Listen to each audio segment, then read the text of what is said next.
Hey guys, there's a really cool company called Gamebox Monthly that I'm kind of obsessed with. What is Gamebox Monthly, you ask? Well, it is a service that delivers indie tabletop games to your door every month. How cool is that? It's really cool. Let me tell you why. People are so consumed by devices and screens. We need face-to-face human connection. Come on. So it's a great way to discover new games together with the people that you love and care about, or even just remotely like, or maybe you don't like them at all. Maybe you'll get to like them after you play some of these tabletop games. You never know. It's a great way to re-engage your original social network. So go to gameboxmonthly.com and rediscover social. Krista! Hey, are you okay? Yeah, I'm fine. Really? Because you seem a little... I said I'm fine. Okay, well, we all love you, so if you need to talk, we're... She's fine. She's fine. I'm fine. Hey guys, I'm Krista Allen, and you are here with I'm Fine with me, Krista Allen. Did you hear my super new cool intro song?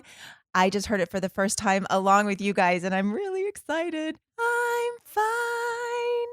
All right, so today I'm super excited. I'm gonna be going over kind of some girl stuff. Not really girl stuff, but like deep kind of girl stuff, I guess you could say. Women shit, things that women have to go through, things that women have gone through for a very long time. It is not a book. I am reviewing, topically talking about an article called Why Women Sometimes Don't Help Other Women. And it's written by Marianne Cooper, and she wrote it on an online bloggy thing, news article in June of 2016. And today I have one of my favorite people on the planet, one of the coolest, most inspiring women that I know. My friend Michele Morrow. She is the creator, executive producer, and star of the YouTube Red series Good Game with executive producer Dan Harmon. She has hosted a shitload of shows all over the geek and game and geeking universe. I knew I would screw that up, by the way. I said it right before. I said, I'm going to botch this. Hi, Michele. Hi. I'm so happy you're here. I'm so glad to be here. That was an awesome intro. Oh my gosh. Well, I you're love it. I'm awesome. fine. Oh, that. I thought you meant your intro. Well, that too. That was also awesome. Thank you. Wasn't that so fun? Me and my awesome producer, Jake Lloyd, sat down, and this was kind of his brainchild creation. He was coming up with all these things to do for the show to come up with it. And I'm really excited. That was awesome. I know, it's so fun, right? Such a great premise too. I'm excited. I am too. This is such a great premise for the the name of the show. I'm fine. Yeah. Because that's kind of how women feel a lot of times. So Michele sent me this article and I thought, wow, this is such a great one to do. Not only just kind of the climate of what's going on in the world today, but it's been going on for a while. And what I want to kind of dig in with all of this is that, well, okay, let me back up. So in this article, she talks about being a queen bee and a righteous woman. Yeah. And it makes sense. And to me, I would think a queen bee would be like, great and awesome. Totally. And the righteous woman would be like some religious weirdo that's Right. like, meh. It's totally the opposite. Yeah. Yeah, totally. Yeah. And the thing was too, that article in The Atlantic was written about a year and a half ago. And they were talking about studies that were done in like the 70s. So they said the archetype of the traditional woman was the woman who is always going to help other women no matter what. If there's a woman suffering, you must help her because as a woman, you totally get it too. So it's like if you see another woman suffering, you must help her because as a gender, we must help other gender. Right, because we all have our periods and we should all absolutely be more compassionate towards each other. Yes, we're like, that happens weekly. Right. You bleed. Yeah. You have to deal with bleeding and making sure that that blood doesn't get everywhere else. Yeah, you have to bring It's a towels. lot. And also we're doing other shit at the same time, y'all. That's right. Like, that's a lot. It is a lot. And in this and then this thing too, like it. Yeah, I kind of did a little bit of research and was looking at stuff. And when all of this first started, it was when all of the kind of the women's rights kind of started, and like people going, hey, fuck you dudes, like we are doing a lot here and not getting appreciated for it was after, women went to work and they were doing all these things, World War II. Yeah. Then the guys came back and they're like, see ya, get back in the kitchen. Totally. And then women were like, I actually really enjoyed being Doing out that. there. And It's interesting you bring that up, actually, because very specifically, I had written an article way back when I'd first gotten into like the gaming sphere or whatnot. I was writing for Hello Giggles, and they had done this study. It was kind of talking about why boys were seen more as gamers than girls, right? Yes, And yeah. so what they had done back in the day, as in this article that I had written, I had cited it, but it was back in the day. This company did a study that took 44 fourth grade boys and 44 fourth grade girls. I'm gonna botch some of those numbers, but around that. And they had them play games prior to recess. So the control was a tic-tac-toe. High violent game was considered like Missile Command, and low violence was considered Pac-Man. I'm surprised they didn't have sword fighting, just Just for it. Yeah, Just good. yeah. Well, that kind of comes in Okay. because what happens is then they send the kids off to recess and they have all these toys. And the girls were like drawn to this toy called a Shogun Samurai. oh my God. Yeah. And they were all wanting to play with it. And so what they had seen was that if the girls played the high violent game, the video game, that they would want to play with boys' toys. And then therefore, and I kind of, went through this in the article, then therefore, like what would happen to, the toys in, the video games? Would it always be toward boys? So it was something like in the early 80s that girls did too. We played video games. We were with the Right. boys. Everything was totally fine. And then suddenly they were like, wait, but this is a boys thing because we have to separate Right. these things, because then what would happen to all the girls' toys Right. Then at who's recess? Who's going to play with those? the gay boys. Yeah. Right. Which at that point that Not wasn't around. okay. The guys that had a more Totally. feminine aspect to them. That's really interesting. And it became not okay. So it wasn't if you then you were just a tomboy Right. and weren't feminine Right. or whatever it was. Were you Yeah. a tomboy growing up? Totally. You were. Yeah. And like owned it. So like some of this article, when they talk about like the queen bee syndrome, Mm-hmm. they said that like in the 70s, they started studying this wide range of like emotions that a queen bee would have to undermine the opposite sex. Which is right? so shitty. And we see it all the time. We do. And it still happens now. Yeah. And they really like started to look at like, I don't know, it was more like women who would not want to identify with their gender and say, I'm more like a boy. And I'm totally was one of those girls. Like, cause I grew up in a time period where it was like, it wasn't about not wanting to identify with your gender so much as you wanted to be powerful and men were powerful. So you wanted to identify with being a boy, if that made sense. Right. Yeah. That makes total sense. Yeah. So, and what they did like later in this article is they kind of reevaluated the queen bee syndrome, and they said it comes from this like lack of like where you never identified yourself necessarily as a gender going into work. Like say like you might be a tomboy and you've kind of like not seen yourself as Right. a woman, quote unquote. You're just seeing yourself as a person who can do a job. Right. You go in and you do a job, and now suddenly you're seen as a woman. Right. And then on top of that, you don't have a support group of women there either. So, which is the queen bee syndrome that you were talking about. because then it puts you in a position right. of having to be like really defensive because there's only very few roles for those women. Right. Well, here's to having tits. Right. Fuck. No, but it's true. We see this all the time. And I know you and I both are extremely supportive of Yeah. each other and also women in general. We want to raise that, which would make us the righteous women, which Totally. would make us on that other side. Nothing makes me happier than not only women, but men too. Like Totally. I love supporting people in general. What can I do? If I can To do something elevate to your help friends. elevate you, it only makes everything better. But I was thinking about this and I thought, even with all of this stuff, there's like this belief system that like started way back, and that's where all of this comes from. So it's like even this, she says it's the queen bee belief. So it's a belief system. Yeah. And it's where we where whoever it is out there came from.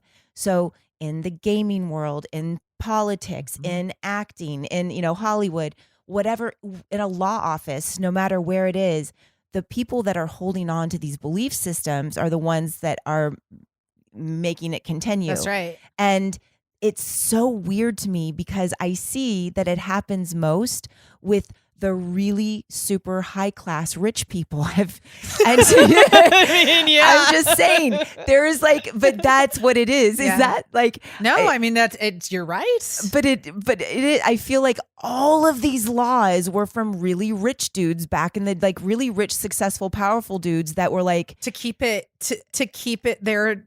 Power. And, in the back in the day, women wore dresses and it was the women with the kids and but I still fight wearing dresses to this day, because I do a lot of hosting and presenting, presenting television. But you look gaming work. so hot in dresses. I've seen you. Oh my God. Thank you. Yeah. I do love wearing dresses. I love it. Yeah. I love wearing dresses. As far as just, But you're more comfortable like I am like this. I totally 100%.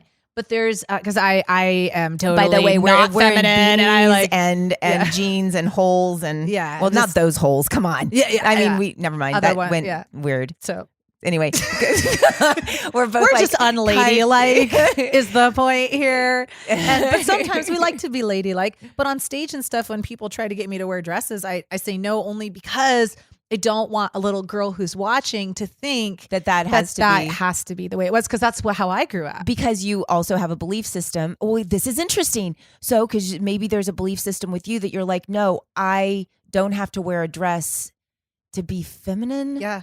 And that's really funny. I have this is going to come out later, but I have a show tonight, and the show is called Pretty Funny Women, and the lady who created it wants everybody to wear dresses. And I felt uncomfortable because I'm more comfortable in jeans. Yes. And she's like, I want women to feel powerful and beautiful. And I'm like, I feel more powerful and beautiful when I feel comfortable. And being on stage in a dress, doing stand up. No. But I get what she's saying. It's 3 levels of hell. I'm like, I don't know if that really feels right to me. But I mean, so it's funny because I was like, can I just wear jeans and a nice blouse? And I was like, oh my God, that is the standard thing that every woman says. What are you going to wear? Jeans and a nice blouse. Totally. I mean, if you don't say that, are you still a woman? No. Yeah. I don't know. So true. But it's it's really interesting to me. So are you going to wear jeans? I don't know what I'm going to wear yet. I don't know what I'm going to wear yet. That was I was like, okay, I got to figure it out. Yeah. I don't know. I could wear I feel like you should. Jeans and heels, fine. Totally. Jeans, heels, and you rock that jeans and heels look like no other. Well, like thanks. that street style thing you got down. Oh, thanks. So I feel like you should just rock that. Yeah. And that's kind of cool too, because then you stand out from the rest of it to be like, hey, guess what? This also is empowering and comfortable and cool too. Right. And you're surrounded by a group of women that should, in all of this, they should be completely supportive of that. Of course. Yeah. And they will be. And but I think of things like even now, I think about how there's such a it frustrates me. I think anytime anybody is too far to the left or the right, I go nuts. Yeah, I know. I really do. Yes, you can get upset and think that's really crappy or whatever. But the part that I get mad at is more about the people that are so far the exact ones that are holding on to the fight.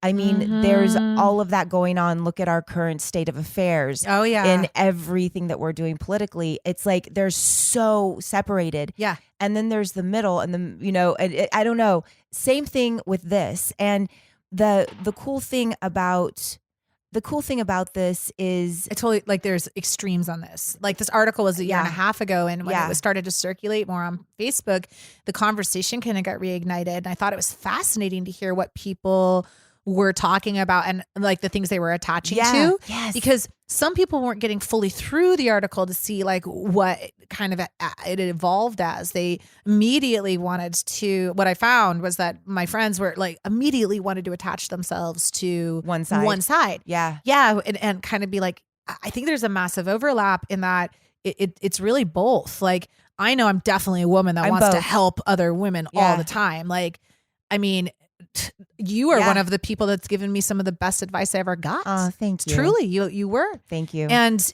just a couple days ago, I had a girlfriend of mine take me to brunch and tell me the same thing, that I had done that advice to her. Wow. And you kind of I just got go, goosebumps, by the way. I remember that night that we talked and it was amazing. It's like, Krista, what do I do? And she's like, this is what, and I did it. I took the advice.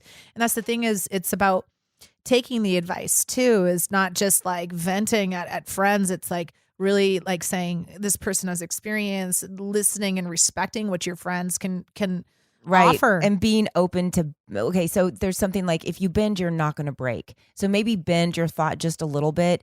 But when I see there's like, look, everything that's going on with like the Harvey Weinstein stuff and all of that, and people coming out and saying, hey, this happened to me, and all of it, it goes both. It's like I understand. I've been a victim of all of that shit. We all have, and we've been in Hollywood. It's all been there, but there's also that place where at that time in my life, my belief system was completely different. Totally different. And so I allowed certain things to happen in a way. And yes, can I get mad about it now? I can, or I can go, thank God I've evolved.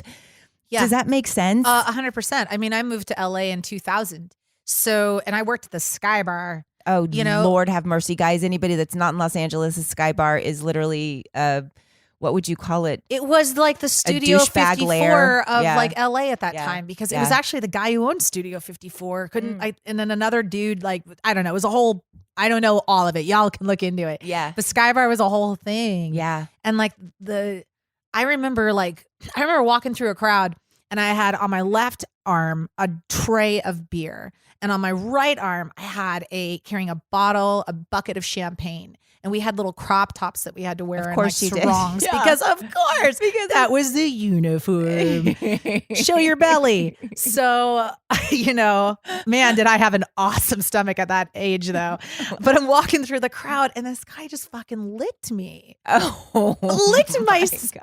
And I was like, were you born in a barn? Like, what is this? Who does that? And what did you do? What was your reaction? I got really upset, and I told my manager, and they were like laughing it off. Like there was no repercussions. Like there was, it was just like, that's what it was. Yeah, and you kind of like, and it sucked because it was sort of part and parcel of living in Hollywood at that time period. It was completely different. It just was, and it sucks.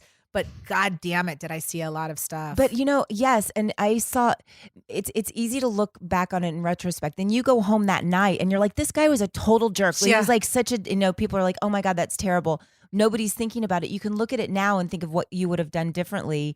And I don't know, like, or just the fact that your energy is so different, nobody would ever lick your belly. Right. And that's the other point. That's the difference. And so, and You're that's with me too. There's the stuff that happened the to me. boundaries were different. I had no boundaries. No, yeah, you didn't know what boundaries were. Was like, you're a woman. Yeah, there were no boundaries for women in Hollywood. Well, and I wasn't taught those boundaries. No. I was taught a completely set based on my mother's belief systems 100%. or things from, and I just went into the world going, I need to stay small to be safe, and that was my belief system. A lot of these belief systems, and then I went through a phase. I don't know if you went through this. I went through a phase of going, I'm sick of staying small. I'm mad as hell and I'm not going to take it anymore. For sure. And then instead of handling things in a gracious manner, I went to a different place where I was like, trying to be, I'm going to tell this person. It was like completely on the other irrational side of where I was 100%. Before. And then you find it's like a pendulum swing. You just like go and you try out both areas, and you're like, I'm insane on both sides. Yeah, because it doesn't feel right. Yeah. And when something doesn't feel right, it's because you're out of alignment with like your true self. And I know I'm getting a little deep because I do in every one of these episodes, but like when it doesn't feel right, it's literally like a gift from the universe going, hey, you're not in alignment. That's not who you are. But people don't really look at it that way because it's like, no, it's easier. Just like with what happens. And I'm not saying that there's not some terrible people out there that have really done damage and hurt people, but it takes two energies to make something happen. Now I'm not blaming anybody because I've had my share of terrible things happen, but I will say that once I started to get in tune with with who I am, I cannot imagine that there would be a man on this planet that would come up and lick your stomach, or who Not would like, now. right? Like, Not now, they it's wouldn't. not going to happen. I mean, and I'm even in the gaming sphere. and Exactly. I don't get like the same amount of vitriol that some of my colleagues do. Right. Like, you know, when I dip into gaming, because I dip in and out between entertainment and gaming. And it's completely different, by the way, Right. on both sides, like the kinds of harassment you face from both men and women. Right. And it also depends on if you're dealing with the fans or are you dealing with the producers and the broadcast teams. They're totally different from Hollywood Right. to digital. The creatives and all of this stuff and everything, like dealing with different people. Well, that's a whole other thing. Like, you are cosplay goddess. You have all of these things that you do. Like, you've done all of this. You've been in this world. Yeah. And like you said, it's like it was the world for, like, isn't there like it's a weird world because, like you say, cosplay, right? But cosplay is like, it's like it exists at the same conventions as gaming. Exactly. But and it's people who are fans of a video game, so they dress up as the character. Yeah. But some people might do it because it's fun, like Halloween. Like, so like I've done cosplay and I've done it a few times. But like, it's not really it doesn't really fall within the gaming sphere. It's like, it's so weird, but all of that stuff gets mashed together into one big thing. Right. It does. It does. But then you look at what all the cosplay things are for women, It's very sexy. and where that is. And it's still, it's confusing. It is very confusing. It's confusing. And I see, you know, we both have a lot of friends in the cosplay world that are like really very, Amazing. very successful and incredibly powerful, strong, smart yeah. women. Some of the smartest women I know. And you wouldn't guess that. Do you know No, what I mean? not at all. And incredible craftsmanship. Oh that my they all God. have. I mean, Yeah. just like the dedication. I'm thinking Leanna right now. Aren't Yeah, you? Leanna. Yeah, of course. She's amazing. Leanna Vamp, you guys. Well, and I she's love that how much insane. she owns sexy cosplay, where like some she's people don't amazing. own that, like that feminine side of it. And she's a perfect example of somebody who just like owns that amazing and sexual prowess that is just so powerful. Like yet she's so everything of incredibly Elvira, feminine. and Yeah. like she's amazing. I wish I could have like, But like a she portion has, of that. She has that, but she has that. She has that, the very feminine side of it. But then she has this other side where Right. there would not be a person in the world that would ever do that to her either, because she Right. carries that energy. And I think that's the place where if I was talking to a group, which I do, I go and I talk to actors and actresses that moved to Los Angeles. That You do? Yeah, I do. I get invited a lot to sometimes acting schools and things like that. And my biggest thing when I go in to talk to people, a lot of the girls have a lot of questions, just in terms of, well, hey, I just met this producer and he said, I'm really excited. He said that I could come over to his house, and I go, is that the right place to do it? And I think, no, people like to go straight to the girl because they know. Well, okay, so there is that thing. So there is the male, female. Female is very emotional. Male is very logical. Female is, there's like I guess we want to receive more love and all these things. Yeah. But it kind of goes both ways. But it's about having enough faith in yourself as a human being, not just as an actress, Right. as a woman, but as a human being, and having your worth, because that's what I get to share with people about the things that where I was at a level when I came into the business. Yeah. It is. I could look back at it and go, God, I can't believe it. Right? I know. I mean, it's just there are things. I tweeted about this one, and I'll share it just quickly. But I tweeted about this one because I couldn't believe I did it. But it's interesting. It's one of these things where. Man. Okay. So there was this manager. Yeah. There's this manager called Jay Bernstein. That was his name. He's dead now. He died a few years back. I kind of wish I would have come out with it like a few years ago, but whatever. It Then doesn't you would really have thought you matter. killed him. So Yeah, I know, right? I would have been like, oh, what's the deal? Oops. But he was a real fucking ass. Oops. Yeah, He was a real you can say fucking fucking asshole. But it was the same thing. I was 21, maybe 22.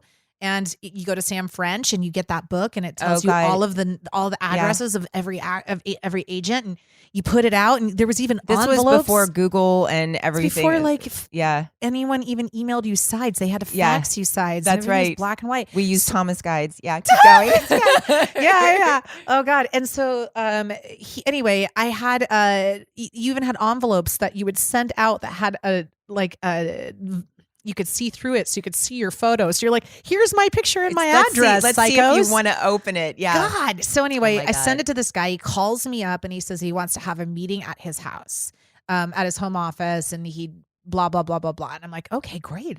Sure. I guess Oh this my is God, a Hollywood this is so meeting. exciting. I go in and I shit you not, he comes in a robe. He comes downstairs in a robe, and his lobby, like this foyer, was like round, and it was kind of like a Kinko's, and he had like all these headshots of actors signed on the my walls. God. Wow. Yeah. Like a dry cleaner's. Yeah, or yeah, like a something. dry cleaner's, yeah. And he's in a smoking jacket as if he's Hugh Hefner or some shit. And he's like, step into my parlor. No joke. Says step into my parlor. Wow. So I go into the parlor. I'm surprised you didn't say evil lair.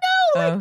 And so it's the spider to the fly. And I go in, and he has champagne lined up, and he goes, pick your poison. Oh God. And I was like, I You're like- worked at a bar, at the time, and I was kind of like, haha, and I'm trying to like laugh it off, make Yeah. it nice, because you don't know what to do, and you're like a Hollywood meeting. I don't know. It's Right. like 5 o'clock. Like, You're like, I didn't know I was at the Renaissance Festival. yeah.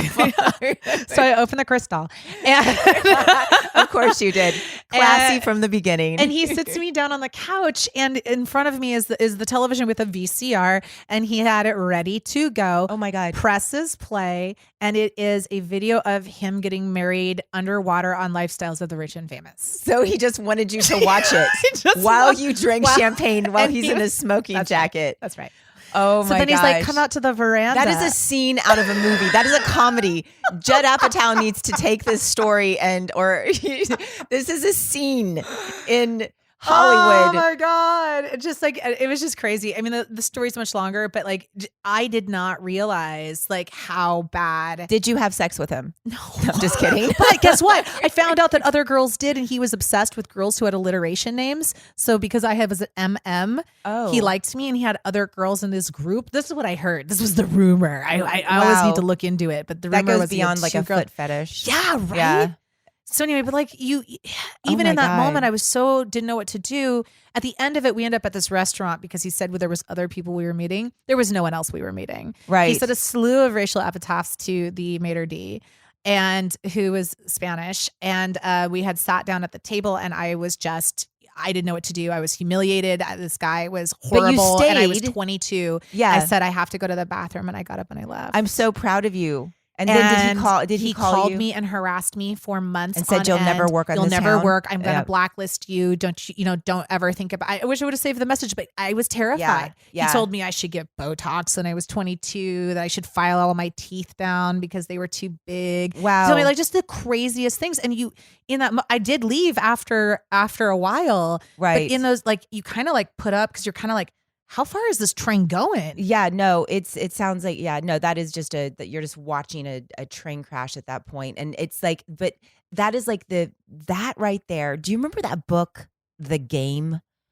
It was that dude Neil, wrote it. Neil Yeah, Strauss. yes. He used to go out in the bars all the time. but this is like where the men that don't I remember that book. the men that don't have like that game or whatever, and that tells you like how to get a woman by basically negging her, saying things like, You're right. God, I forgot that book. oh my gosh, your hair looks so pretty, you should wash it more. Like, and I start with like something and then go out Like with something my else. mother would say. Yeah, exactly. Oh my God, that's what the game is. It's how to be their mother. That's amazing. Just passive aggressive. Yes. Oh my God, I love it. That is so great. It's so really true. But this is like, there is that kind of a thing. And when you don't have the energy as a woman to, which you did, it sounds like you did have that you were able to leave. But just the fact that it came into your existence, what a great Had it story. been a woman, would I have just called her ass out? Because like, and that's kind of what that article sort of talks about too. I is wonder, like, would you? Yeah. I don't know that Well, I would. I think I would have been like, I still need a job. and I'm just going to be good, because I was around some pretty big Yeah. women at that point too when I first came here that treated me like shit. Yeah, right. That were like, like the women, like we all have those guy friends that are kind of narcissistic, and they date very insecure women because it Yes. makes them feel better. Yes. That's and then people learn, hopefully, and they grow out of it. But it's that kind of mentality, and those are the queen bees that I'm talking. For sure. Those women that are like, oh, that don't, like, you come, they want to make you feel uncomfortable, and they want to make you feel that way, but that's all their belief system. Do you think that they lay their head down on the pillow at night and they're like super happy? I'd have to say no. Probably not. Or are they even aware of it? Are they even like connected? I don't know. It fascinates I think actually me. it's probably the latter. They're probably just not even aware of it. They're just not. And their belief system is their perspective. So it's their worlds. They don't think anything's wrong necessarily with it. And when people say, how come when people say, like, people said this forever about Harvey Weinstein. Like, we've heard about this forever. We've known about this forever, but nobody has done anything about it until recently. And hey, it was bound to happen. Oh yeah. And Kevin Spacey, we've heard him. We've heard all of it. We've heard it. We've heard them There's all. so many more too that hasn't even come out that I'm just like waiting for that shoe to drop. Yeah. There are my stories to tell, but I know of them. We all have heard or know somebody that has been deeply affected by this, and it's so weird. What was my point? I was going to say something about the guys. It was the queen. Yeah. Oh yeah. Because there was. I totally lost my train of thought. I'm sorry, but I was I started thinking about how many men and women. There's women that do this kind of thing too, in the same disgusting way to other women, but in the queen bee manner. So yeah, I had a casting one time for I won't say the show name. I had a casting for a show that had was a very sexual kind of show in like the early 2000s, and I had like this really cool audition. I was super stoked about it, and I go into the audition, and the audition was literally you were having sex with the guy in the beginning of the audition. Was it Red Shoe Diaries? No. Do you remember that? No. but no, but that was not that one. It may have had to do with a state. So I go in and I'm like supposed to be backward cowboy having sex with this guy. How do you do that in an audition? Sure, right? Exactly. That's the exact Were you on your question. knees? There was an ottoman Oh, to straddle. Okay. So I go in there and this woman, casting director, was so rude to me. I couldn't believe it. In fact, she kept calling me back. And every time she was so rude, and I would say to my agent, I don't get it. She doesn't cast me. And all she does is she just wanted you to come in to She's like mean. fill her power up by stealing your light. She had me go in. So I go into the audition and she goes, what's going on with your hair? And I'm like, what? Like, what? Why are we talking about this? I'm like, huh? And she goes like, is it curly? Is it straight? I don't know. Oh, she just really wanted to know about the texture of your hair in that moment. And I was like, well, it's just, it's straight, but I kind of just tousled it a little bit because I'm like having she's sex. So like, it wouldn't right. be That like, makes sense. But it wasn't like I was like teased my hair and went fucking crazy or something. Like it was just like, not like perfectly beauty queen done. You probably looked really hot and she was very uncomfortable with that. She goes, can I give you a tip? If you come into a casting, either straighten it completely or curl it, but don't do the in between. Oh, okay. And I went, thanks. Okay. And she's like, okay, well, when you're ready, go ahead and straddle the ottoman. Oh my God. I'm like, okay. So now I have to have a fake orgasm in front of this woman. Oh my God. For the scene. Which, by the way, was the longest orgasm. Sorry to my husband. It just felt like the longest orgasm ever because I was like having a struggle. I'm like, keep going and keep going and keep going. And like the scene was literally her character stops me and is like, hi, Becky, or something. And she stops me in the scene and I'm like, hello. And that's like the scene. What was the casting director's name? Do you remember? Is she still around? I don't know if she's still around. I do remember her name. Yeah. It's I don't know if I want to say it. You don't want to say it? I don't know. Okay. I'm gonna think about it, but it was pretty nasty. Yeah, I wonder if she's I have around. emails about it. She's not nice. But it was weird, right? Like, and then I walked out of there being like, I felt so defiled. I felt like, and had it been a different situation, and whatever her shit is her shit, and whatever your shit was at the time was your shit. But had it been different, and she was like, hey, Michelle, you're so beautiful, and it's such a great job. You know what? You're doing a great job. And been more supportive in that way. you would have felt better, but you You walk make someone feel away and you get comfortable. even more insecure. And then you're Right. like, I used to You feel like, carry that with you. yeah, I used to feel like women didn't like me. Yeah, totally.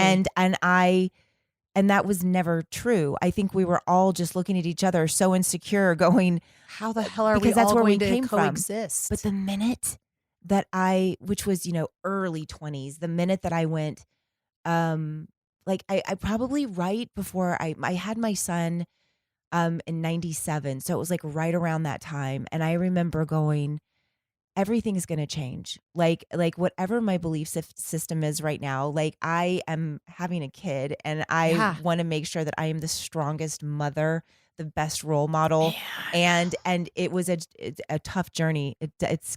My son is 20. I'm still working on it. Yeah, but he's awesome. And Yeah. I mean, the fact that both of you have turned out so awesome in this he's- situation. I he's mean, the best in he's the world. he's so cool. Yeah, no, he is. And but that's the thing. My son will never, ever have these belief systems that other people have because he has me as a mother. That's right. And he's also seen me, and I'm very honest, and there's no bullshit between, I'm very honest. He's great. So, but then you see other kids or other people that are coming from different families, and they're going to have the same things going on. I guess it's like, I get where both sides go, and I get it. And I guess that's what this article is about. And it's so interesting because I think there's always the cool part is always the gray area. And this is very black and very white. But I think you and I are both a little bit queen bee and a little bit righteous woman. For sure. Queen bee, and I got it. Like I can identify with masculine parts of myself. I can identify with feminine parts of myself. I will always have women's, my girls' backs. At the same 100%. time, I will also have men's backs too. Totally. Not in a And sexual protecting way. yourself, Right. making sure that you have self-care and boundaries and limits enough to want to be able to help other women and help them, but not to the detriment of yourself either. Yeah. Being able to identify, who your allies really are. Can't you tell though, whenever you go, like I notice this sometimes, like I have friends that, guy friends, and then you meet a girl, they come in and you can automatically tell that there's like this energy shut off. What do? Do you stay away and let them come to you like a cat? Or, how sometimes you just let the cat be? Or do you go, I totally see you. I am going to absolutely come at you with my girl Loveness. power. Yeah. I guess it depends on the thing. Depends. What do you do first? Do you go and be like, hey, it's really nice to meet you? Or do you Usually go, I'm fairly upfront. Yeah. And sometimes that can be intimidating to people, but Yeah. I'm usually just fairly like, hi, I'm Michelle. How are you? And but I if you try to get break the it. immediate, if you get the immediate reaction where that there's like, there may be a lack of trust, or that you can't trust that Right. person. No, there's an arm's length immediate. Yeah, I tend to pull more. Like I'm gonna do this like a cat. Yeah. If I feel it, because It's smarter. I kind of go back and I go, you know what? I'm gonna let this energy settle and see what happens. And then sometimes it takes like a couple of meetings before I'm like, okay, Yeah. I'm going to trust you, and I'm going to open up a little bit. Like at this on the same time. Yeah. But It depends on the situation, because sometimes with women like that, I like, because there's been times I think where I've been that woman, and I think that me too. it comes from a certain place. So I really sometimes, even in my fault, I tried to understand it so much to be like, okay, what is this woman going through? Like, what are the challenges she must be facing to ice me a little bit? Like, what's the deal? Right. Or just it's interesting. I try to understand. do I you really try. Here's an interesting question. Do you feel like, because you're so beautiful, do Aw. you feel like you feel more comfortable dressing down because it also makes people feel more comfortable? Have you ever had that before? Because somebody said that to me one time. Really? And I went, I don't necessarily feel that, but then I really had to think about it, and I went, that's interesting. I've never thought about it that way. That somehow I feel more comfortable now because whatever that is. Isn't that an interesting way to say it? Well, yes, actually, it is. It's fascinating. kind of mind fucky, but Yeah. at the same time, I was just curious because you and I have the same style. Yeah, totally. Well, See, I never thought I was pretty up until maybe about like now I'm okay with it, but like Yeah, I guys, really didn't. Google Michele Morrow. Thanks. Okay. Like I never, but I never really did. Like I just didn't ever. I don't know. When you go through college and all that stuff, you don't think anything. You don't really get that affirmation necessarily. And I wasn't like the most popular, prettiest girl, and so like in high school and college. So when I moved to LA, you don't get social media, so there wasn't like a lot of like Oh yeah, that's a whole other online thing. attention to like let you know that people think you're pretty. All you're really dealing Ooh, with that's a good point too. is like all of these people in Hollywood who are telling you that you're too tall, too short, not big enough boobs too small, like whatever There's it is. always Like something. there's something like whatever it is. So you're just constantly being scrutinized. For me, I just felt like I was consistently scrutinized up until 2007. And that's when I got injured. So when I got injured, it was Yeah. like this hard reset of in my entire life. I gained like 40 pounds, Yep. completely lost who I was Mhm. prior to that.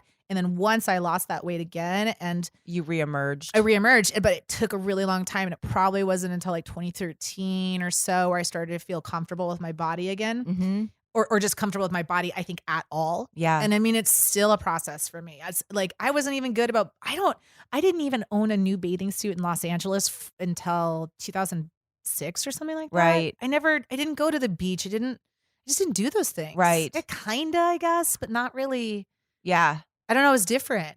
Yeah. But I get that. I get though what you're talking about with dressing down because I guess I kind of like purposely do that on stage. I do that Right. to You just feel um, more comfortable. and but it's like, also to like unplug that the fan mentality or the audience mentality, I should say, of there is a woman and she is in a dress, she is a Right. I broadcaster. see titties. Oh my God. Right. And Yeah. like all of the things that might come with that. So I'm just like, you know what? I'm just going to be me. And that might be my way of diffusing it, in the That's same way that kind you're of a thing. saying. Yeah, and I wonder the same thing. I wonder the same thing too. I just know that I'm really comfortable in a certain way, and I know sometimes I'm uncomfortable in another way.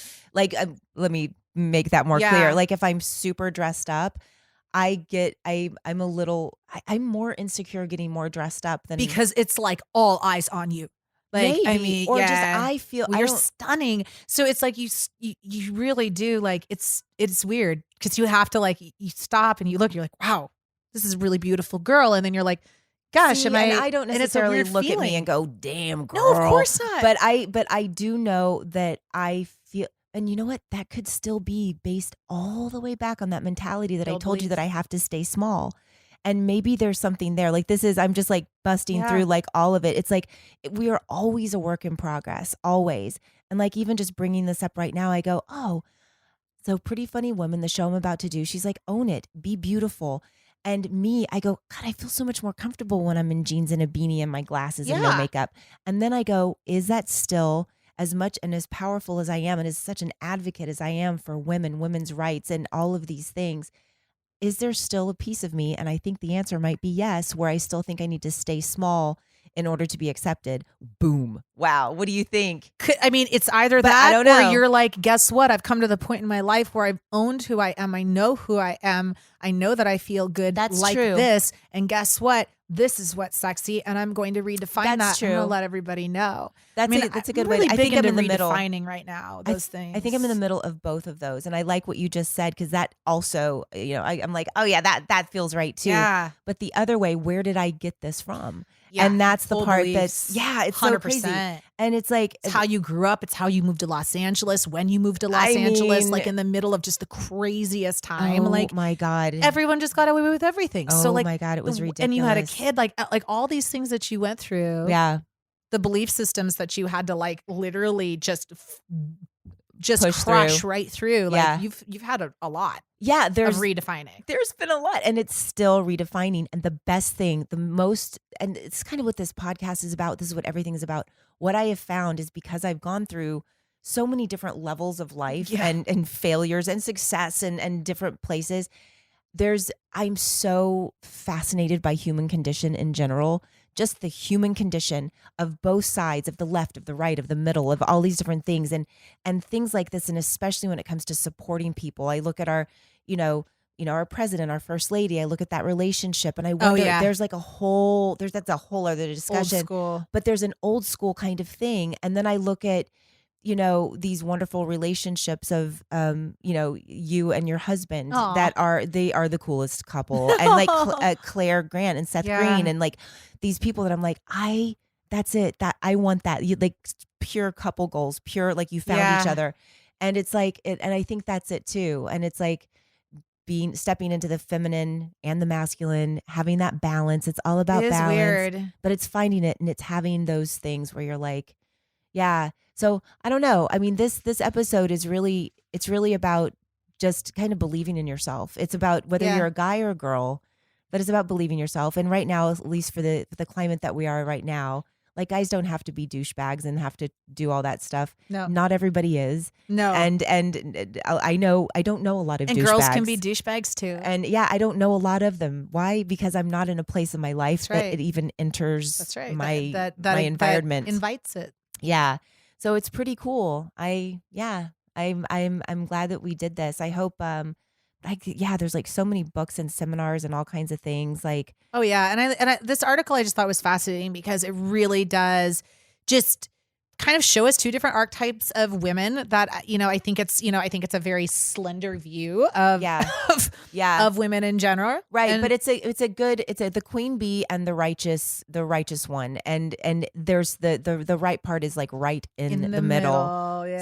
Yeah. So thank you so much. Where can people find you out there? At Michele Morrow. Michelle's with one L because my mom. So just Michele Morrow. Yeah, Michele Morrow everywhere. Yeah, all across social media. Pretty much Twitter, Instagram, then like Facebook's like Michele Morrow Official or something. Who knows? It's Facebook. And you can keep up to date with all the stuff she's doing. She has your website too. Oh yeah, michelemorrow.com. And and for sure, please check out my YouTube Red series. It's you can just get a free trial from YouTube, watch all 6 episodes and cancel it. That's fine. Yeah. I love it. Just saying, get into some esports, learn a little bit about this world. It's pretty crazy. And it's just a comedy. It's just a comedy about a bunch of misfits. It's like the Bad News Bears. Like if you I love it. Meet Silicon Valley. It's like that. Oh my God. It's really funny. That sounds amazing. We had Rick and Morty writers. It's hilarious. Like I couldn't be more pleased with the outcome. So we'd love a season 2. So please watch it. Oh my God. I would love it. It sounds amazing. So yes, guys, tune in, watch it. I love you. I love you too. Thank you so much for having me. Okay. Bye everybody. Bye. Hey guys, thank you so much for listening. If you can go to iTunes or wherever you get your podcasts, to go to I'm Fine with Krista Allen and rate it and review it. I need you guys. I cannot do this without you, and I have so much fun doing it. So leave a review, rate it 5 stars, and share it with your friends and tell them, oh my God, you got to do this too. Thanks. Hey, it's Zen Zenith. And I'm Jake Lloyd. And we're here to talk about Dragon Wagon Radio. This podcast you're listening to right now is a podcast on the Dragon Wagon Radio Network. Yes, it's a network that you and I started out of a desire to give voice to artists who maybe didn't have the platform previously to do a show the way that they want to do it. You can find it all online at dragonwagonradio.com.